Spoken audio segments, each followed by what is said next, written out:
At last, it feels and looks a bit more like spring. The first real spring flowers, the lesser celandines, are opening in the sunnier, sheltered areas of the garden.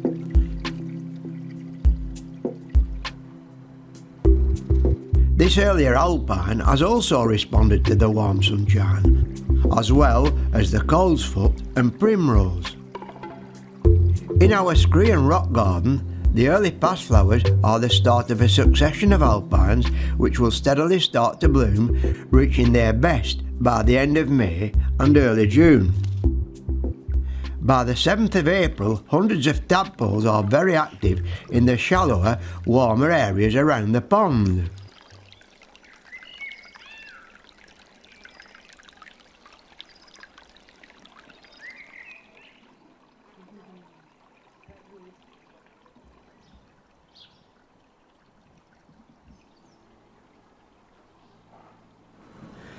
I've just dug this water lily out of the pond and it's spread all over the pond. The roots are about 6 inches deep all the way across it.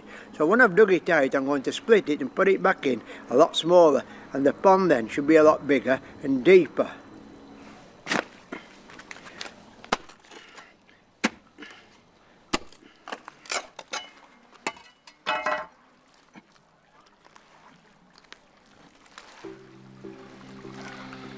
Earlier this morning we had a frost, but the water temperature was surprisingly bearable. Just listen to the garden trimmers cutting everything back to within an inch of their lives. By cutting back this lily, it will sit nicely in the pond without being too dominant. The first pond skaters are showing.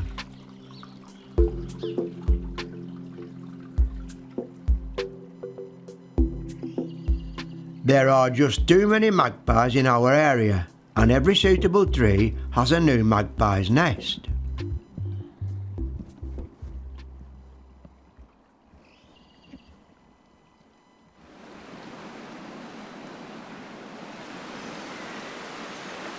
Another short unsettled spell, which tops up the pond to its overflowing level.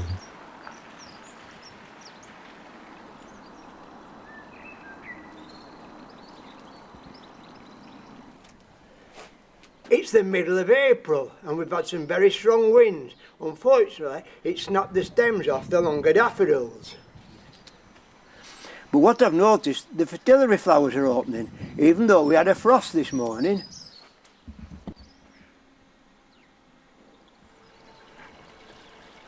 This is the first of the marsh marigolds, and it's always around the middle of April when they start to open.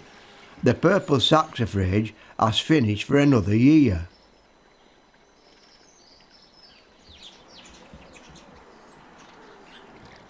It's the last week in April and things in the garden are greening up.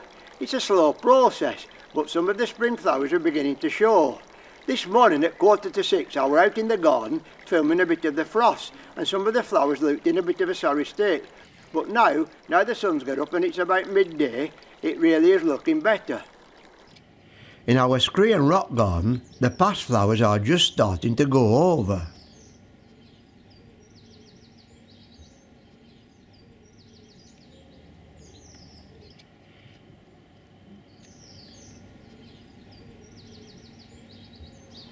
From the last week in April to the middle of May, it's my favourite time of the year.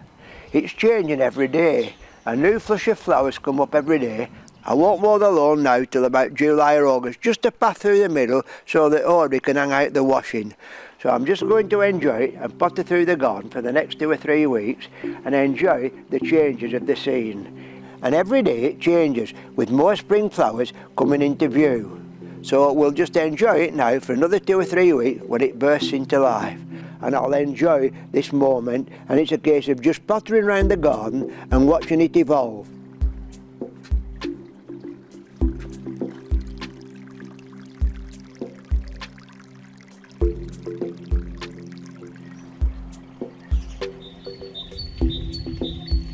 The liverworts and golden saxifrage just love the wet conditions along the edges of the stream. So many of our wildflowers have just appeared over the years and are now well established around our garden.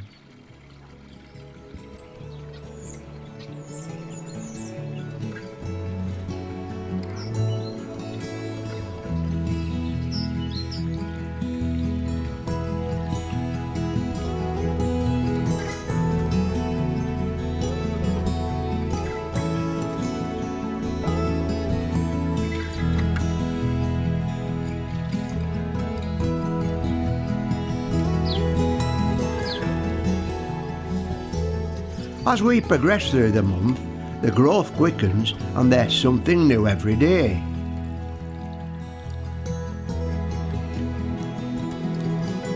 The yellow rattle seeds I sowed last autumn, I haven't seen any sign of them yet. And it's a slow process on the lawn, but I'm not going to mow it. All we've got so far are daisies and the odd dandelion, and there's a few plantains coming through. So we'll have to wait for a few more weeks for it to really warm up.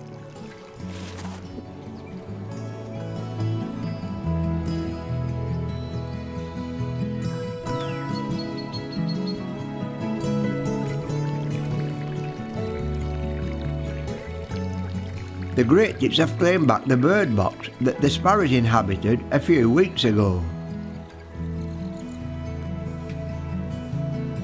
April will soon be over, and on this beautiful spring evening we are looking forward to see what our garden has to offer during May. Wildlife gardens are so rewarding.